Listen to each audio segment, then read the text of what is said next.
उत्तर प्रदेश के एक छोटे से गांव पलिया खुर्द में एक साधारण सी झोपड़ी में रहने वाली सास दुलारी देवी और उसकी बहू पायल की यह कहानी है। दोनों का जीवन कठिनाइयों से भरा था। गरीबी, सूखा खेत और गांव की तानों से घिरी इनकी जिंदगी में एक दिन कुछ ऐसा हुआ जिसने न सिर्फ उनका भाग्य बदल दिया बल्कि पूरे गांव की सोच को भी बदल कर रख दिया। दुलारी देवी की उम्र लगभग 65 की थी।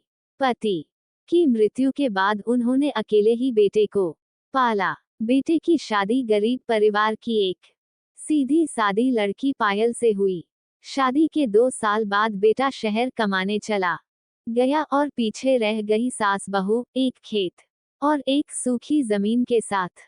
गांव वालों की बातों में अक्सर ताने होते थे, कहाँ खेती करेगी ये 2 औरतें, मर्द के बिना खेत उगता है क्या, अब ये दोनों भिखमंगी बनेंगे। लेकिन पायल बहुत मेहनती और जिद्दी लड़की थी। वह सास की आंखों में सपना देखती थी, अपनी खेती, अपनी सब्जियां और खुद की कमाई। एक रात जब तेज आंधी और बिजली गिरी, खेत के एक कोने में हल्का सा गड्ढा बन गया। पायल ने सुबह वहां जाकर देखा कि मिट्टी कुछ अलग सी चमक रही थी। सास ने कहा, बचपन में मेरी दादी कहती थी, जहां बिजली गिरती है वहां की मिट्टी में कुछ खास होता है। पायल ने उसी मिट्टी को थोड़ी थोड़ी करके पूरे खेत में बिखेर दिया। उसी दिन से उन्होंने एक प्रयोग शुरू किया, जैविक खेती। सास और बहू दोनों ने गाय का गोबर, घर की रसोई का कचरा और गन्ने की छिलकों से जैविक खाद बनाना शुरू किया।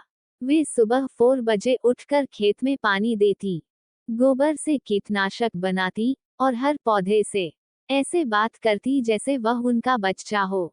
धीरे धीरे खेत में हरियाली दिखने लगी।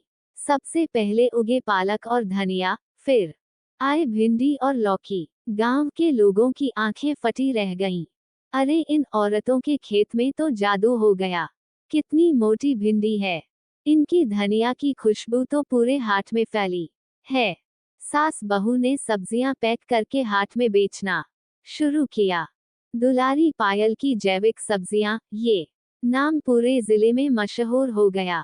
1 महीने के अंदर ही उन्हें ऑर्डर आने लगे, शहर के रेस्टोरेंट से, स्कूलों से, यहाँ तक कि एक जैविक बाजार ने उनसे डील की। जहाँ एक वक्त 2 वक्त की रोटी मुश्किल थी, वहीं अब उनके घर में सोलर लाइट, पक्की दीवारें, नया चूल्हा और पायल के नाम से बैंक खाता भी था। अब लोग कहते, ऐसी बहू सबको मिले। दुलारी देवी कितनी किस्मत वाली है। लेकिन दुलारी देवी कहती, नहीं बेटा, किस्मत नहीं, ये मेरी बहू की मेहनत है। उसने मेरे बुढ़ापे को फिर से जवान कर दिया। पायल हंसते हुए कहती, अम्मा की आशीर्वाद ही मेरी जादुई मिट्टी है। गांव की महिलाएं अब दुलारी पायल मॉडल से खेती सीखने आती। सरकार ने भी उनके खेत को आदर्श जैविक महिला फार्म घोषित किया। एक शाम पायल ने सास का हाथ पकड़कर कहा, अम्मा, जब बेटा कमाने गया तो मुझे लगा अकेली रह जाऊंगी, पर आज मैं आपके साथ एक नई दुनिया कमा रही हूँ। दुलारी की आंखों में आंसू थे, खुशी के, सम्मान के और जीत के। Dash dash dash.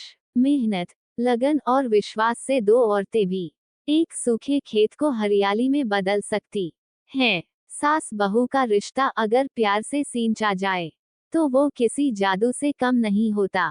डैश।